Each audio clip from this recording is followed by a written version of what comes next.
Good afternoon. My name is Glenn Darden. I'm the president of Quicksilver Resources, and we're very pleased to be a part of this another year. It's such an outstanding program, and it's an honor to play a part. We sponsor the acquisition of language chair, and it's very rewarding. Perhaps the most rewarding aspect is participating in the selection among the highest quality candidates. We had a really good round this year, thank you committee, and but it's probably the toughest part too, because we had some very tough decisions.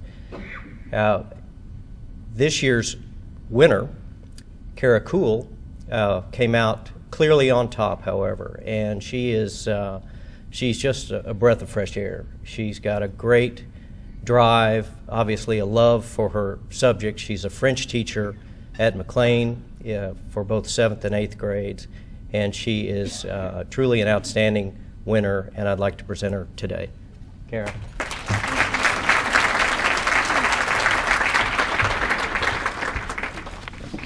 Thank you. Thank you first to Mr. Glenn Darden and Quicksilver Resources for choosing me as the recipient for this prestigious award. Thank you as well to Superintendent Dansby, the board, the administration of Fort Worth ISD for having such a unique and inspiring program to reward teachers. Thank you to my principal, Mr. Engel, for always showing his confidence in me as a teacher. And of course, thank you to my husband for his unwavering support throughout all of these sometimes trying years. I am truly honored and overwhelmed. I never wanted to teach. When asked, I said I'd never do it.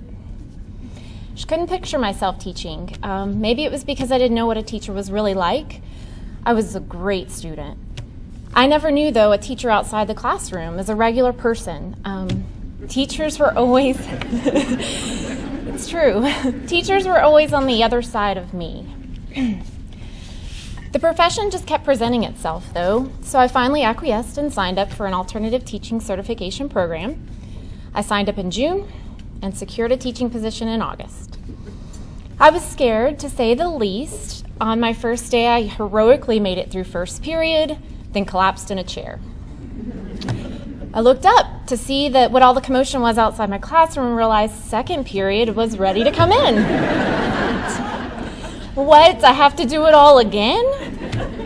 Every day was a victory my first year. But I survived and I continued.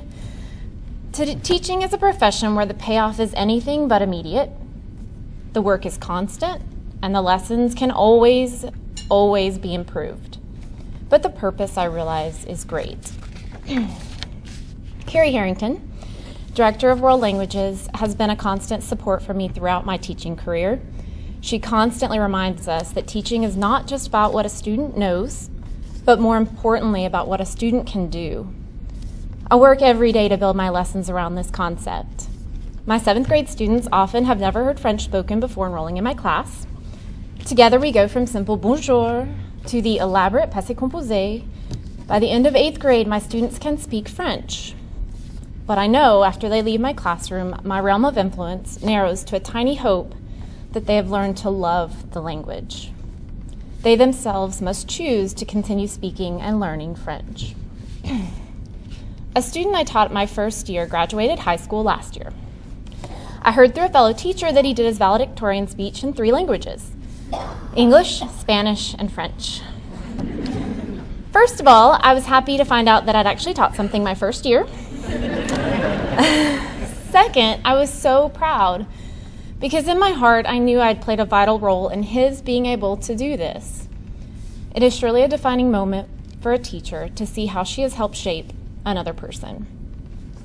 So now, I know very well that teachers are real people and that they don't live at school in their closets, because I am one.